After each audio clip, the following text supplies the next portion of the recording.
Remember I told you I put my stuff in folders. Now you don't have to do this, but it makes it easy to find things. See, I can start, I have my folders, I have everything separated.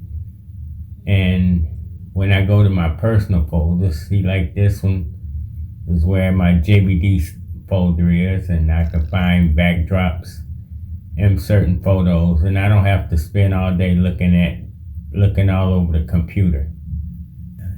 This is music that I own, and I could drop it in on any project that I do, and I don't have to worry about somebody complaining that I use their music. When you use other people's music, you gotta have permission to use that music. You can get in a lot of trouble. All right?